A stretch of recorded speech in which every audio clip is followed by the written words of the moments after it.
저희는 데이터셋은 그 PC 데이터셋을 준비를 했고요. 거기에서 데이터를 어떻게 가지고 왔냐면 그 농어라고 하는 생선들의 부분 집합만 가지고 왔고요. 거기에서 그 농어들의 웨이트, 무게를 예측하기 위해서 네 가지 변수를 이용을 했습니다. 농어의 길이, 대각선 길이, 키, 그리고 두께, 이렇게 해서 네 가지 변수를 사용을 해서 농어의 무게를 숫자로 예측을 해보는 문제를 해보자라고 했었었고요. 1차항 고려하는 경우, 2차항 고려하는 경우까지를 했었었고요. 1차항을 고려할 때는 KNN 리그레서를 이용해 보기도 했었고, 그 다음에 리니어 리그레션을 이용하기도 했었습니다. 1차항만 고려한다는 얘기는 이런 방정식으로 이라고 할게요.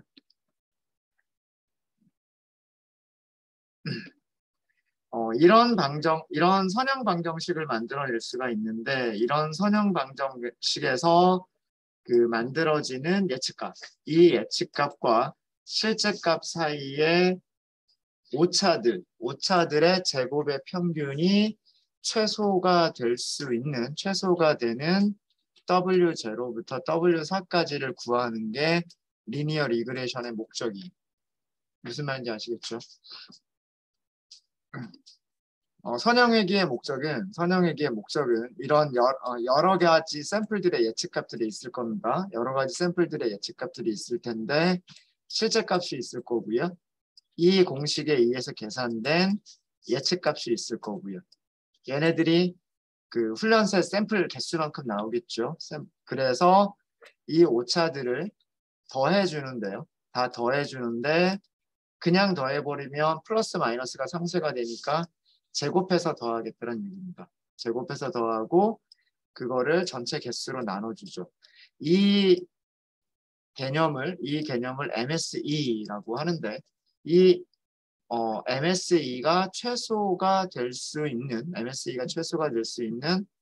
W0, W1, W2, W3, W4를 찾는 게 리니어 리그레션의 목적이에요. 그래야 데이터를 잘 예측을 하는 거니까요. 그래서 리니어 리그레션에서는 노멀 이퀘이션이라고 하는 거를 풀게 되면 제가 행렬식 이렇게 쓴 거 있었죠. 이렇게 쓰고 이렇게 하고 이렇게 하면 된다라고 했었던 거 기억 못 하셔도 좋고요. 이런 노멀 이퀘이션을 풀게 되면 정규 방정식을 풀게 되면 이렇게 찾은 여기에 있는 W0부터 W4까지의 상수들을 계산할 수 있다라고 알려져 있습니다. 그래서 리니어 리그레션은 그런 일을 하는 거고요. 그래서 이 리니어 리그레션에서 찾은 이 예측 방정식이 다른 MSE들보다는 가장 적은, 그러니까 다른 직선들에 비해서는 가장 적은 그런 역할이 되는 거예요. 그래서 개수들을 이렇게 찾았죠. 인터셉트 절편을 찾고요. 그 다음에 코에피션트들을 이렇게 찾습니다. 얘네들을 찾게 되면 예측값을 만들어낼 수가 있고 그 다음에 훈련세대에서의 점수를 계산할 수가 있고 R2 스코어도 계산할 수가 있습니다. 그리고 2차항을 고려할 때 스케일링 하는 경우와 스케일링 하지 않는 경우 두 가지를 했었죠. 그래서 2차항을 고려할 때 이 폴리노미얼 피처스의 아규먼트를 어떻게 설정하느냐에 따라서 인터랙션만 추가를 할 수도 있고 인터랙션뿐만 아니라 각각의 제곱항들도 추가를 할 수 있다라는 그런 얘기들 말씀드렸고요. 폴리노미얼 피처스에서 디그리는 2차가 기본값입니다. 3차 이상으로 하실 때에는 여러분들이 아규먼트를 전달을 해주셔야 돼요. 그래서 어떤 식으로 변수들이 만들어지는가, 특성들이 어떤 식으로 추가가 되는가라고 하는 것들을 보여드렸고요. 이렇게 4개의 변수가 있었으면 각 변수의 제곱도 생기고요. 변수와 다른 변수들의 인터랙션을 고려하는 그러니까 두 변수의 곱셈도 생긴다라고 하는 것도 말씀을 드렸습니다. 그래서 전체 이게 14개의 변수가 생기게 되죠. 14개의 변수가 생기게 되고 그래서 이런 거를 할 때에는 폴리노미얼 피처와 리니어 리그레션을요. 파이프로 연결하시는 게 코드를 작성하실 때 중복되는 코드들을 없애실 수가 있으십니다. 그래서 파이프라인에 폴리노미얼 피처스를 생성해서 넣어주고요. 그 다음에 두 번째 스텝으로 리니어 리그레션을 생성해서 넣어주시면 됩니다. 그리고 그러면 이 파이프라인을 일반적인 머신러닝 모델 사용하시는 것처럼 제일 처음에는 훈련 데이터에 피팅을 시키고요. 그 다음에 훈련 데이터에서 예측값들을 찾아보고 그리고 테스트 셋에서 예측값들을 찾아보시면 됩니다. 그렇게 해서 점수들을 계산할 수가 있죠. 스케일링을 추가하실 때에는 스텝 순서를 생각을 하셔야 돼요. 내가 스케일링을 먼저 하고 그 다음에 폴리노미얼을 추가를 하고 그리고 그 다음에 그 모델을 피팅 시키는 게 맞느냐? 아니면 폴리노미얼을 먼저 하고 그 다음에 그 변수들의 개수가 늘어난 상태에서 스케일링을 하고 그 다음에 피팅을 하는 게 맞느냐? 이런 것들을 생각을 해보셔야 돼요. 그래서 우리가 스케일링을 하는 목적을 생각을 해보면 스케일링을 하는 목적은 그 데이터 프레임에 있는 다시 얘기해서 그 2차원 배열에 있는 각 컬럼의 값들이 어떤 컬럼은 숫자가 되게 작고 어떤 컬럼은 숫자가 되게 크게 되면 뭐 거리를 계산한다거나 선형회계식도 마찬가지예요. 그죠? 선형회계식도 무엇을 하는 거냐면 x들 앞에 곱해지는 개수들을 찾는 건데 이 숫자가 큰 변수가 그 기여를 하는 기여도가 더 높아지겠죠. 그래서 선형회계에서도 마찬가지로 그 모든 변수들을 비슷한 스케일로 맞춰놓고 하는 게 그래서 성능이 더 좋아지는 경우들이 있습니다. 항상 그렇다라는 건 아니고요. 그런 경우들이 있어요.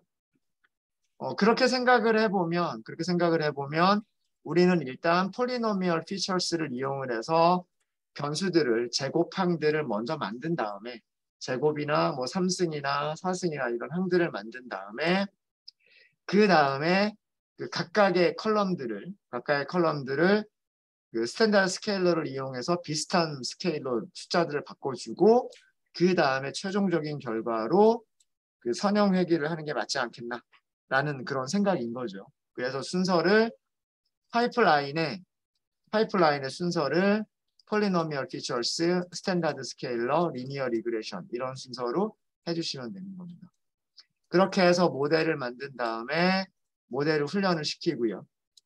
그 다음에 훈련셀에서 예측값을 찾아서 평가 지표들을 계산을 해보시고요. 테스트 셋에서 그 예측값들을 찾아서 역시 마찬가지로 평가 지표들을 계산해 보시면 됩니다. 그래서 2차항까지 고려를 했을 때에는 그 스케일링을 하나 안 하나 큰 차이는 없었어요. 큰 차이는 별로 없었고요. 네, 혹시 질문 있으세요?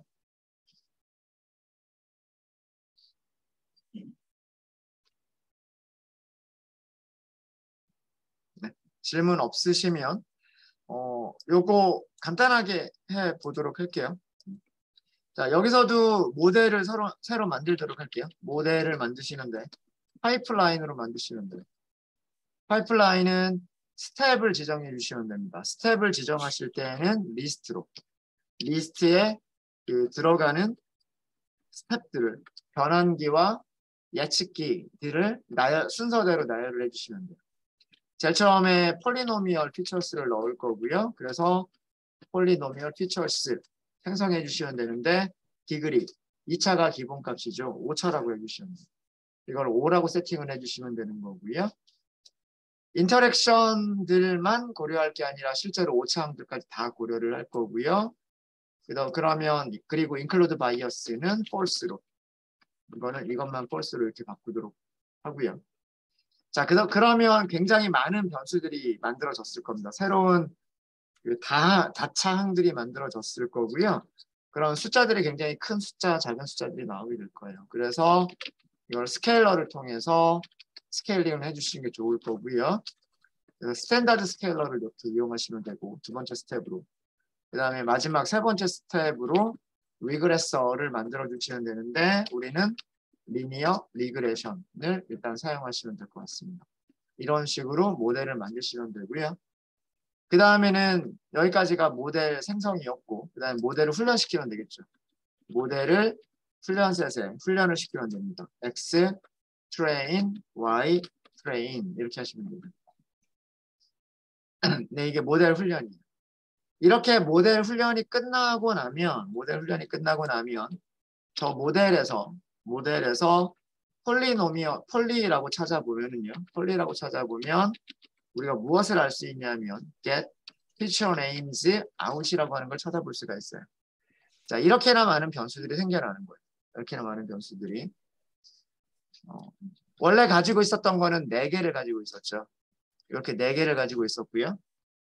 X0의 제곱도 생기고요.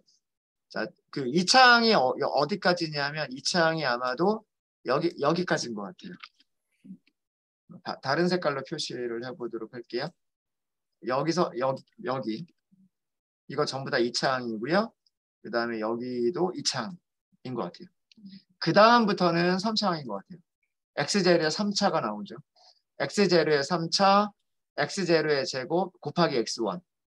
X0의 제곱에다가 X1을 곱해주니까 이것도 3차항이죠. 이게 아마 여기까지인 것 같아요. 여기까지. X3의 3승까지 있죠.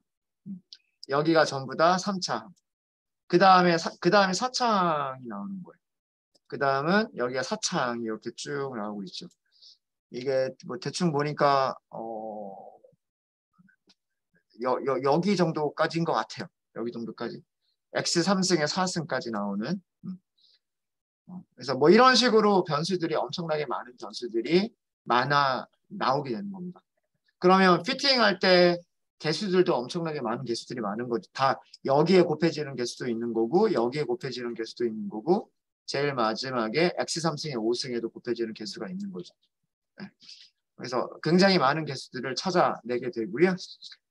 폴리노미얼 피처 지나간 다음에는 스케일러를 통해서 스케일링이 될 거예요. 그래서 숫자가 아주 큰 숫자도 없을 거고 아주 작은 숫자도 없을 거예요. 그런 다음에 리니어 리그레션에 의해서 그 훈련이 될 겁니다. 방정식이 만들어질 거예요.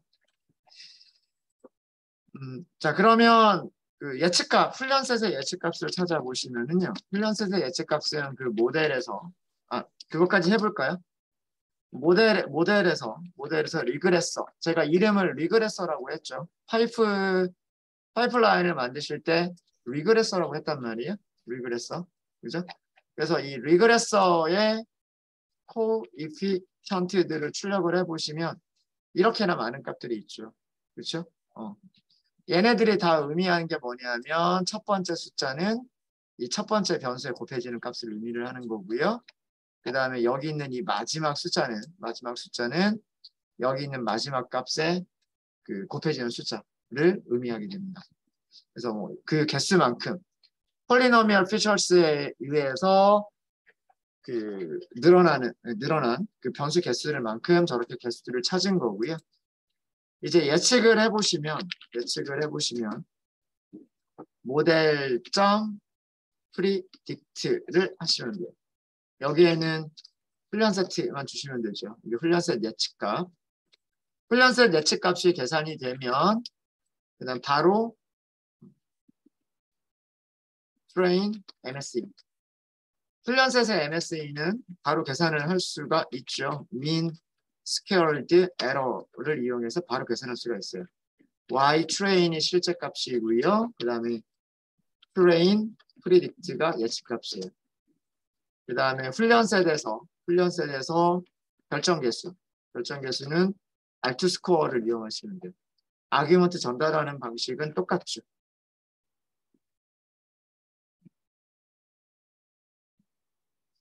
100%가 나왔군요. 그러니까 1.0이 나왔군요. 1.0. 오차가 거의 없이 그 계산을 했다는 얘기예요. 지금 보시면 4.3 곱하기 10의 마이너스 17승이니까 이거 오차가 어떻게 되는 거냐면 0.00000000 하고서 그 다음에 4, 3 이렇게 나오는 거죠. 오차가 거의 0에 가까운 그런 거예요. 모든 아마 거의 대부분 물고기에 대해서 다 비슷하게 나왔을 거예요. 한번 몇 개만 출력을 해볼까요? 트레인 실제 값부터 보죠. Y 트레인에 5개 출력해 보시고요. 그 밑에다가 트레인 프리딕트에 5개를 한번 출력을 해보시면 그쵸? 거의 비슷하죠. 그죠? 이런 식으로. 네. 거의 똑같게 예측을 하고 있어요. 그러니까 차수가 많아지면 많아질수록 점점 정확한 그런 공식을 만들어내게 되는 거예요. 만들어내게 되는 거예요. 그래서 행복했죠. 우리 모델은 정말 현상을 물고기를 완벽하게 맞춰낼 수 있는 그런 모델일 거다라고 행복해 했는데 테스트 셀에서 예측값을 찾아보시는 거예요. 모델점 프리딕트를 하시면 되고요. 모델점 프리딕트를 하시면 되고 여기에는 X 테스트만 넣으시면 돼요. 자, 이제 테스트 셀에서의 MSE를 출력을 해보시면 mean squared error를 계산해 보면 되죠. 실제 값은 Y 테스트, 그 다음에 예측 값은 테스트 프리딕트예요. R2 스코어까지 한번 해보도록 하겠습니다. 테스트 셋에서의 R2 스코어도 같이 보시면 R2 스코어 하시면 되죠. Y 테스트, 그다음 테스트 프리딕트. 어마어마하게 오차가 심해져요. 오차가 어마어마하게 심해졌고요. 그러니까 결정 개수가 음수가 나와버렸어요. 제가 결정 개수에 대해서 오해하지 마시라라고 말씀을 드렸죠. 이게 R 제곱이라고 써져 있어서 제곱하면 전부 다 0보단 크겠네 라고 오해를 하시면 안 된다라고 말씀드렸어요. 결정 개수는 1보다는 같거나 작은 거는 맞아요. 1보다는 같거나 작은 게 맞고 최대값일 땐 1이에요. 오차가 전혀 없으면 오차가 하나도 없으면 1이에요. 1.0이고요. 오차가 조금이라도 있으면 1보다 작아져요. 0보다 작아질 수도 있습니다. 지금처럼. 이 결정계수를 계산하는 공식이 1에서 양수를 빼게끔 되어 있기 때문에 그렇습니다. 어떤 양수를 빼주냐면 MSE를 실제값과 예측값 사이의 오차들의 제곱의 평균 MSE를 데이터의 분산으로 나눠주는 게 R제곱의 그 정의이기 때문에 그래요. 데이터들이 어느 정도 분포되어 있느냐와 그 다음에 오차들은 어느 정도로 분포하고 있느냐의 그 비율을 빼주는 거예요. 그래서 계산 공식이 아마도 이렇게 나왔을 거예요.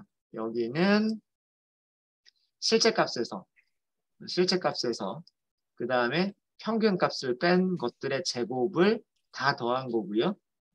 분자는 실제값에서 예측값을 빼준 것들의 제곱을 그거를 다 더해준 겁니다. n분의 1로 나눠주는 거는 분모 분자가 똑같이 n분의 1로 나눠주는 거니까 얘네들은 약분이 되는 거고요. 그래서 요게 이렇게 나옵니다. 그래서 지금 이 결과만 보면 과대적합이 너무 심한 모델이에요. 오차항까지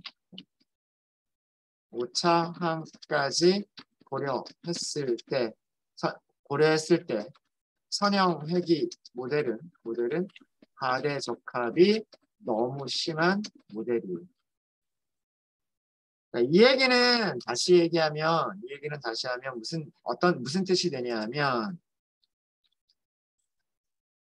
훈련셋의 결과를 훈련되지 않은 데이터에 일반화시킬 수가 없다는 얘기예요. 훈련 데이터로 훈련된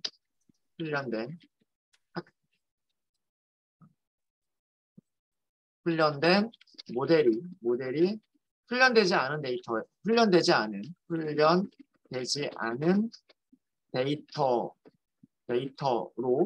일반화 하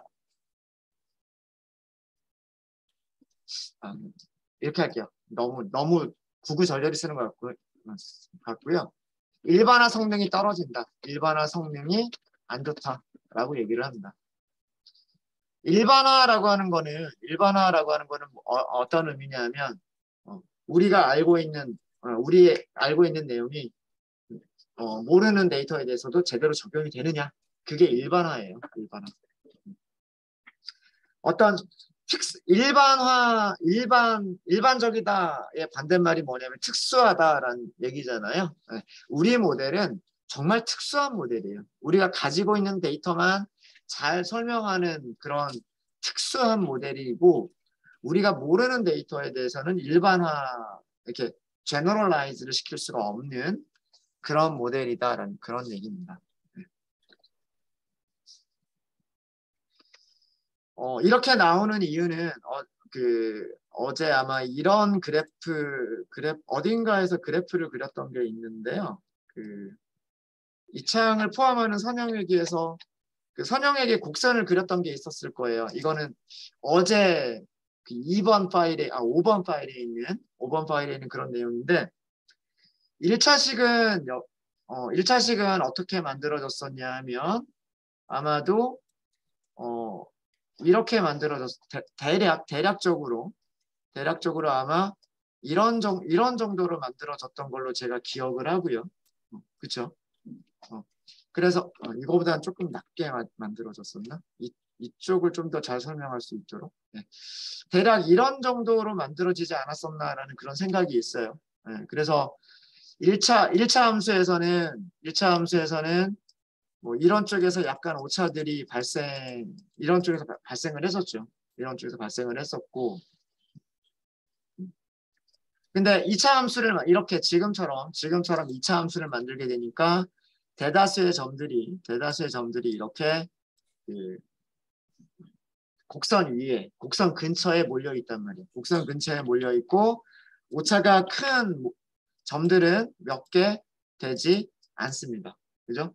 훈련 셋에서도 그 점들이 몇 개 안 되고요. 그 다음에 테스트 셋에서도 그 바깥으로 뻗어나가는 것들이 그렇게 많지 않은 그런 모습을 보실 수가 있으세요. 그렇죠? 네. 그럼 3차 곡선을 그리면 3차 곡선은 이런 모습이라 그랬죠. 이런 모습이어서 뭐 어떻게 하다 보면 더 잘 맞게 되는 그런 모델을 만들어낼 수도 있을 거고요. 4차 함수는 이런 모습으로 만들어낼 수도 있을 거고, 그 다음에 5차 함수는 여기에 하나를 더 이렇게 한 번 더 휘어져서 이런 모습으로 하다 보면 최종적으로 어떻게 하게 되냐면 이런 모든 점들을 지나갈 수 있는 곡선이 만들어질 수 있어요. 만들어질 수 있는데 그럼 그랬을 때 문제점은 뭐냐면 그 곡선에서 살짝만 옆으로 비껴나 있는 점이 있더라도 어떻게 되냐면 요 부분을 확대해서 본다라고 생각을 해볼게요.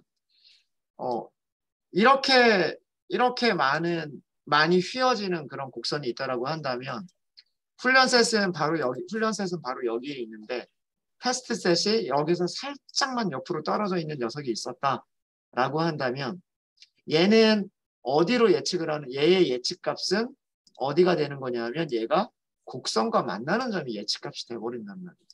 그럼 예측값이 이렇게 올라가게 되는 거죠. 실제로는 얘랑 크기가 거의 비슷하기 때문에 무게도 거의 비슷한 위치로 나와야 될 것 같은데 실제 곡선에서 회기식에서 예측하는 값은 이렇게 굉장히 많이 차이가 나는 이게 그 다차항을 추가하면 추가할수록 나타나는 그런 현상이 됩니다. 그래서 이렇게 일반화 성능이 안 좋아지게 되는 겁니다. 안 좋아요. 실제로 우리가 그림을 한번 그려볼까요? 그림을 한번 그려볼게요. 근데 그림을 그려보려고 했을 때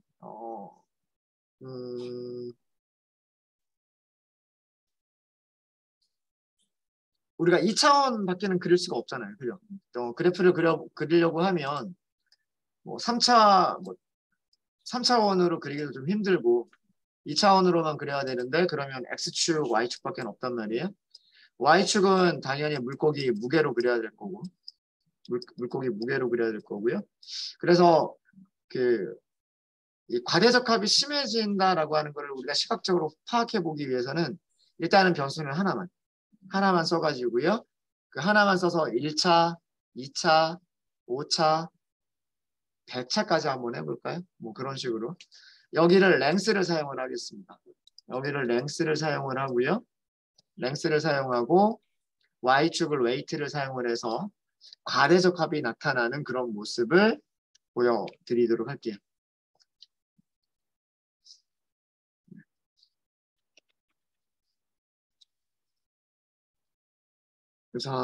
여기선 이렇게 할까요?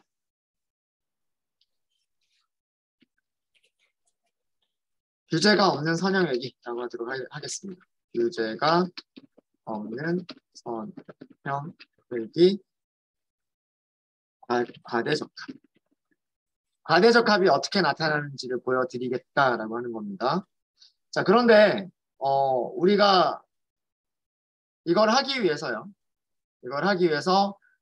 그 데이터셋을 우리가 다시 조금만 더 좀 바꿔야 될 것 같아요. 데이터셋을 어떻게 바꿀 거냐면 아까 우리 퍼크가 있었죠. 퍼크가 있었고요. 퍼크에서 이번에는 무엇만 선택을 할 거냐면 랭스만 선택을 할게요. 랭스만 선택하고 values 카피를 할게요. 여기 대괄호를 2개 써주는 이유는 뭐라 그랬죠? 2차원 배열로 만들기 위해서예요. 2차원 배열로 만들기 위해서. 그 다음에 y는 퍼크. y는 사실 바꿀 필요가 없군요. 그냥 weight만 이렇게 해서 하면 되니까. 근데 뭐 여기서도 이렇게 다시 하도록 하겠습니다. 이건 우리가 2차원으로 시각화하기 위해서 이렇게 하는 겁니다. 쉐입만 보죠. 쉐입, y, 쉐입. x는 컬럼이 1개짜리. 피처를 1개를 갖는 2차원 배열이고요. y는 그냥 1차원 배열입니다. 1차원 배열. 트레인과 테스트를 다시 나누겠습니다. 트레인과 테스트를 다시 나누고요.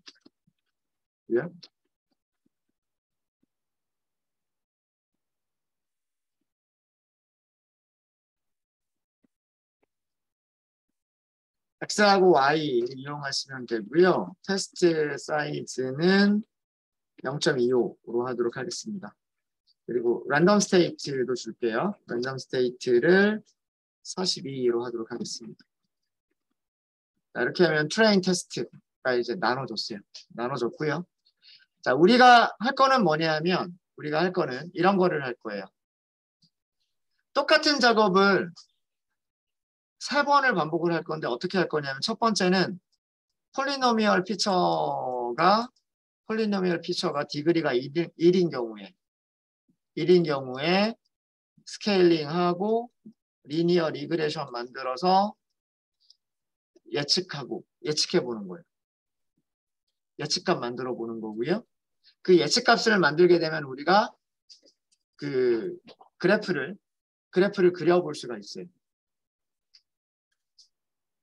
일단 이거 그래프 그리는 것부터 먼저 할까요? 그러면 요거 먼저 한번 해보고 그 다음에 폴리노미얼 피처가 2차일 때, 5차일 때, 100차일 때 똑같은 작업을 반복을 할 건데 똑같은 작업이 반복이 되기 때문에 그 부분을 함수로 한번 만들어 볼게요. 함수로. 자, 일단 1차일 때를 먼저 볼게요. 1차일 때는 자, 우리가 모델을 어떻게 모델을 이렇게 만들면 돼요. 파이프라인으로 만들어 주시고요. 리스트 만들고요. 폴리노미얼 피처스, 스탠다드 스케일러, 그 다음에 리니어 리그레션 순서로 만들 거예요. 그래서 폴리노미얼 피처스는 여기에 디그리를 일러주시는 거예요. 그러면 이거는 아무것도 추가를 안 하는 거랑 똑같은 거예요. 사실은 폴리노미얼 피처를 적용하지 않는 거랑 똑같은 거예요. 무슨 말인지 아시겠습니까? 원래 1차 항까지밖에 없었는데 1차 항까지만 고려를 하겠다는 얘기는 아무것도 피처를 더 이상 추가하지 않겠다라는 거랑 다를 게 없는 거예요. 다를 게 없는 겁니다. include bias만 여기를 false로 해주시면 되고요. 그 다음에 스탠다드 스케일러라고 할게요.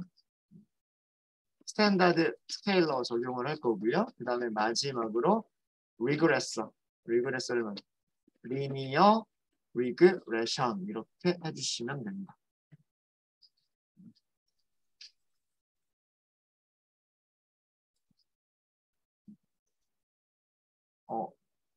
굳이 이렇게 안 하고 스탠다드 스케일러와 리니어 리그레션만 해도 되는데 굳이 여기서 얘를 해주는 이유는 이렇게 만들게 되면 나중에 여기만 숫자를 바꿔가면 되니까 1, 4, 2, 3, 4 이런 식으로 여기만 숫자를 바꿔나가면 되니까 그래서 이렇게 하면 일반화를 시킬 수 있기 때문에 이렇게 한 거고요. 이렇게 한 거고 자 그러면 모델이 생성이 되겠죠. 모델이 생성이 됐으면 그 모델을 훈련을 시키겠죠. 어디에? 훈련 세트와 훈련 레이블을 가지고서 훈련을 시킬 거예요. 그렇죠?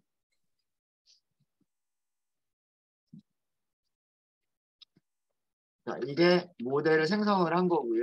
모델 생성한 거고 이게 모델을 훈련을 한 거예요. 자, 모델이 훈련이 끝났기 때문에 우리는 이 훈련된 결과에서 무엇을 알아낼 수가 있냐면 개수들을 찾을 수가 있어요. 그 개수들만 찾아내면 우리는 곡선이든 직선이든 다 그릴 수가 있어요. 그죠? 그쵸? 훈련 셋에서 예측값 찾아냈듯이 그 다음에 그 테스트 셋에서 예측값을 찾아냈듯이 얘네들을 계산할 수가 있단 말이에요. 1차에서는 찾아낸 개수의 개수가 코에피션트들의 개수가 몇 개가 될까요? 개수가 몇 개나 될까요? 하나밖에 없어요. 왜 하나밖에 없죠? 이래야 당연한 거죠. 우리는 뭘 찾았으니까. y는 w0 더하기 w1 곱하기 x 이거를 찾은 거니까 얘가 뭐냐면 얘가 랭스고 예측하려고 하는 값은 웨이트고 그죠? 독립변수가 하나밖에 없잖아요. 그러니까 코에피션트가 몇 개밖에 없어요. 하나밖에 없어요. 그죠? 그리고 나머지 하나는 이거는 뭐라고 부르죠? 이거는 인터셉트라고 부르죠. 맞습니까? 어, 그러니까 1차씩만 고려하는 선형회계에서는 이렇게 개수가 독립변수가 하나밖에 없기 때문에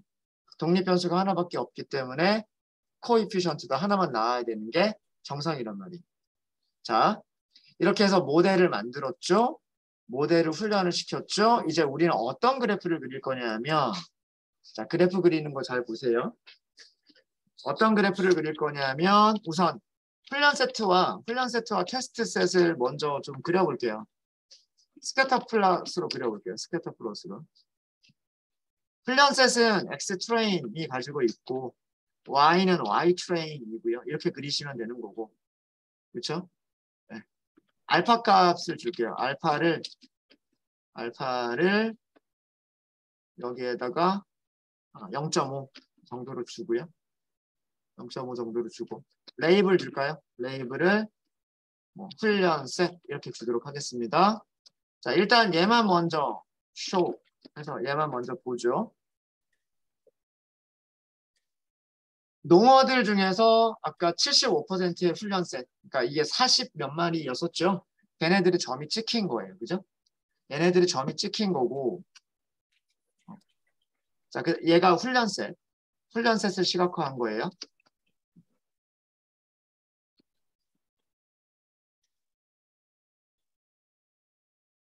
테스트 셋 선점도를 그려보죠. 이번에는 테스트 셋 선점도를 그려보면 어떻게 하면 될까요? PLT점 똑같이 하시면 돼요. 스캐터 X 테스트, Y 테스트 알파 값도 비슷하게 주면 되겠죠. 0.5 레이블 그 다음에 여긴 테스트 이렇게 하시면 되겠죠?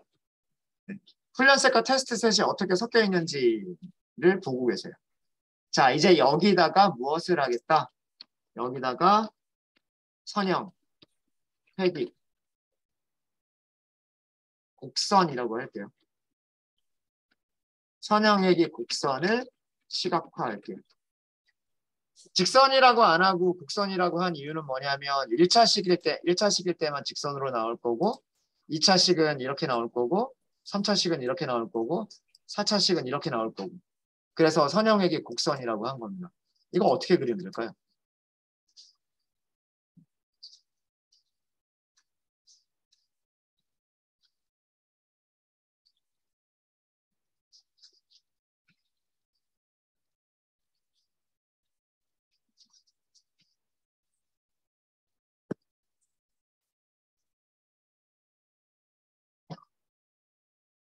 어떻게 그려주면 되냐면요. 여기가 지금 거의 10 정도까지 있죠. 그리고 여기 거의 45 정도까지 있죠. 그렇죠? 그러니까 여기를 구간을 아주 촘촘하게 나누는 거예요. 촘촘하게 나눠서 그 값들을 테스트셋인 것 마냥 어디에다 넣어요. 우리 훈련이 끝난 모델에다 넣는 거예요. 그럼 각 점에서의 예측값들을 보여주겠죠.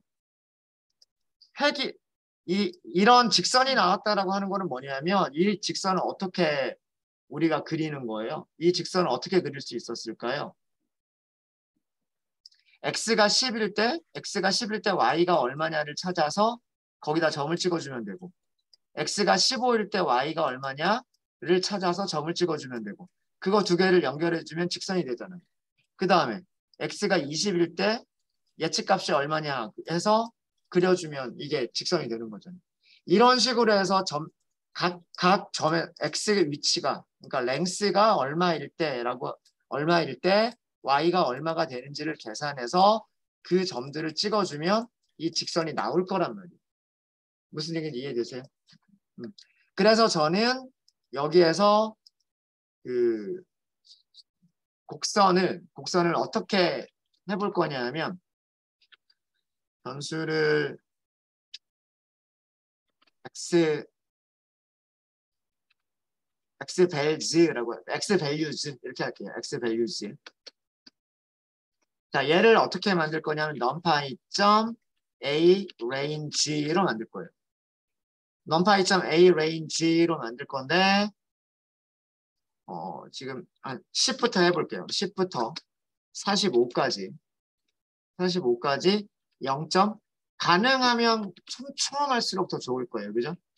자, 그런데 이거는 1차원 배열이에요. 이 1차원 배열을 이거 모양 어떻게 될까요? 샘플의 개수는 이게 몇 개가 될지는 계산해 보면 되는데 1차원 배열이 2차원 배열. 1차원 배열이죠. 1차원 배열을 이런 모양의 1차원 배열을 여기다 모델에다 넣어서 피팅을 하거나 예측하거나 그럴 수 있어요. 어떤 모양이 돼야 되죠? 컬럼이 한 개짜리 컬럼 한 개가 있는 2차원 배열이 돼야 된단 말이에요. 그래야 모델에서 피팅을 할 수가 있어요. 혹은 프리딕트를 할 수가 있어요. 무슨 얘기인지 아시겠죠? 그래서 여기까지는 1차원 배열이기 때문에 얘를 어떻게 하셔야 되냐면 리쉐입을 하셔야 돼요. 어떻게? 이렇게만 하시면 되죠. 자, 이게 무슨 뜻이에요? 컬럼 한 개로 하겠다. 행은 몇 개가 될지 모르겠는데 네가 알아서 계산해라 이거잖아요. 이거 썼던 적 있죠? 그죠? 10에서부터 45까지를 0.001로 나눠서 그 간격대로 그 다음에 컬럼 한 개짜리로 2차원 배열로 만들어라 이런 뜻이에요. 어떤 모양인지 이해되세요?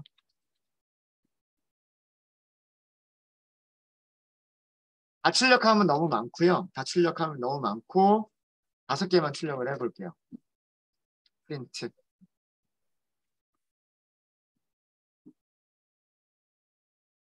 10부터 시작을 했기 때문에 10, 10.001, 10.002, 10.003, 10.004 0.001씩 늘어나는 건 아시겠죠? 그 다음에 모양이 어떻게 돼요? 모양이 2차원 배열이에요. 이렇게 2차원 모양이 되니까 우리는 뭘 할 수 있겠다? 얘네들을 머신러닝 모델에다 넣어서 예측값을 찾을 수가 있겠다라고 하는 거예요. 그렇게 해서 찾게 되면 이 값에서 예측값 찾아서 점 찍어주고 그 다음에 아주 조금 옆에 있는 거에서 예측값 찾아서 점 찍어주고 그 점들을 직선으로 연결하면 그게 획이 직선이 되는 거죠. 무슨 얘기인지 아시겠죠? 그래서 이거는 2차원으로 만들어주기 위해서 2차원 배열로 만들어주기 위해서 그런 겁니다. 이 리쉐입을 해준 이유는 자 그럼 이제 우리는 무엇을 할 수가 있냐면 y 값들을 계산할 수가 있어요. y 값들은 어떻게 계산하시면 되냐면 모델 점 프리딕트를 하시면 되는 거예요. 프리딕트. 무엇을 넣고서 x밸즈를 넣어서 이렇게 해서 x와 y가 결정이 되면 이걸 가지고서 plt 플롯을 그리시면 되는 거예요. 플롯. x밸즈 y밸즈 이렇게 하시면 되는 거죠. 이게 선형 직선이에요. 이해되십니까? 이해되세요? 자, 이렇게 그려보니까 얘가 차이가 크게 나죠. 그죠? 그 다음에 여기도 차이가 좀 크게 나죠. 여기 있는 거는 비슷하게 맞춰요. 여기 있는 거 비슷하게 맞추고 여기는 조금씩 또 벌어지기 시작하죠. 여기는 또 잘 맞추다가 여기 있는 것들은 또 오차가 좀 있어요. 이게 1차식. 요 그래프는 어디서 그렸던 거랑 똑같아요. 어제 그렸던 여기 아마 위쪽에 보시면 1차식 그렸던 거 있어요. 이거랑 똑같은 거예요. 그죠? 얘랑 똑같은 그래프랍니다. 다른 거 없어요. 색깔 뭐 이런 것들만 조금 다른 거지. 자, 그러면 좀 보기 좋게 하기 위해서요. 여기다 얘네들 색깔을 조금 바꿔볼게요. 여기다가 뭐 순서는 상관없으니까 컬러를 다크 그레이 정도로 줄게요. 다크 그레이로 주면 회색. 그 다음에 파란색이 또 별로죠. 파란색이 별로니까 여기를 컬러를 얘는 크림슨으로 해볼게요. 그냥 생각나는 대로 적었어요. 생각나는 대로. 네. 회색이 지금 훈련셋이고요. 그 다음에 빨간색 비슷한 녀석이 테스트셋이에요. 테스트셋. 예, 그리고 밑에서 얘를 만든 거예요. 예. 자, 이제 그러면 이 다음에 할 일은 뭘까요? 이 다음에 할 일은 똑같은 어디서부터 어디까지 똑같은 작업을 모델을 생성할 때 디그리만 2차로 바꿔주고 그 다음에 훈련시키고 그 다음에 여기는 출력해 볼 필요 없죠. 이런 거. 선점도는 이미 그렸으니까 2차원 함수에 대해서 얘네들 똑같은 x벨에 대해서 y벨만 다시 계산하고 그죠? 모델만 바뀌면 여기에서 모델이 다시 결정이 될 거란 말이에요. 그죠? 그래서 그거를 그려주면 아마도 어떤 그래프가 될 거냐면 아마도 이런 모양의 2차원 함수가 나오게 될 거예요. 그렇겠죠. 그 다음에는 또 뭐만 바꾸면 될까요? 그 다음에는 여기에서 디그리를 뭐 예를 들어서 5차로 바꾸게 되면 바꾸고 모델을 다시 훈련을 시키고 여기에서 여기를 똑같이 다시 한 번만 더 하면 얘네들이 어떻게 보이는지가 보일 거예요. 5차만 한번 보여드릴까요? 여기 디그리를 5로 바꾸도록 하겠습니다. 디그리를 5로 바꿔서 그럼 아래쪽에 있는 게 전부 다 새로 시작이 돼야 돼요. 그죠? 여기를 바꿨으니까 이런 경우에는 런타임 이후 셀 실행을 하시면 돼요. 컨트롤 F10. 자, 이렇게 해볼게요. 그럼 쭉 여기서부터 바뀐 데서부터 아래쪽이 실행이 됩니다. 자, 어떤 그래프 그려졌을까? 이런 그래프가 그려진 거예요. 디그리가 5차일 때에는 이런 그래프가 그려진 겁니다. 자, 그 곡선을 보니까 회색 점들을 거의 대부분 지나가고 있죠. 거의 대부분의 회색 점들을 지나가고 있어요. 그렇죠? 물론 안 지나가는 요런 것들도 있어요. 이런 것들도 있어요. 그렇죠? 이런 것들도 물론 있긴 있습니다. 근데 빨간색은 어때요? 빨간색은 그 보니까 뭐 그 위에 있는 것도 있고 밖에 있는 것도 있고 그러네요. 그죠? 우리가 변수를 하나만 생각을 했기 때문에 변수를 하나만 생각했기 때문에 오차일 때에도 그 오차항까지 고려를 했을 때에도 그 아마 그 알제곱 스코어가 2일에 가깝지는 않을 거예요. 이거를 조금 더 바꿔보면 여기를 뭐 10으로 해볼까요? 10으로 하고 다시 아래쪽을 쭉 해보면 얘를 하면 할수록 어떻게 되가나요? 모든 점들이 다 그 곡선 위에 있도록 만들어지고 있죠, 지금. 그쵸? 근데 지금 여기 있는 테스트 스텝 볼게요. 여기 있는 테스트 스텝 보시면 엄청나게 오차가 엄청 크겠죠. 그죠? 오차가 엄청 커져요. 얘가 곡선과 만나지를 거의 안 만나고 있죠. 그쵸? 이런 몇 개 때문에 이런 게 몇 개만 있어도 오차가 어떻게 될까요? 엄청 커지게 될 거예요. 무슨 말인지 아시겠죠? 자, 여러분들이 하실 일은 함수를 하나 만드시는 거예요. 어떤 함수를 만드시냐면 똑같은 동작이 반복이 되니까 여기 있는 숫자를 바꿔가면서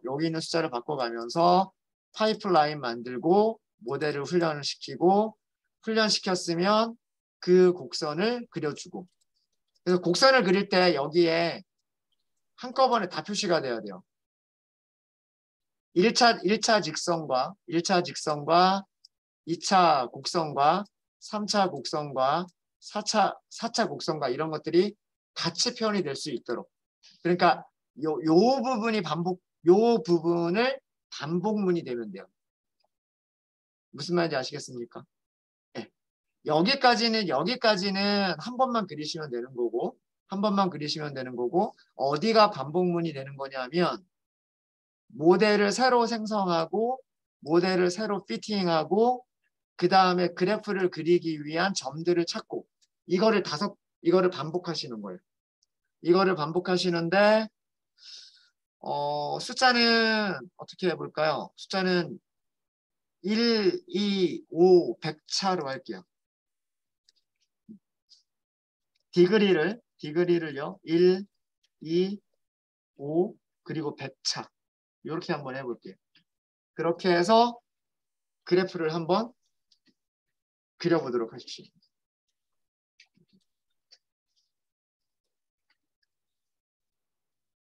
함수를 하나 만드시면 좋지 않을까라는 그런 생각이 있습니다. 함수를.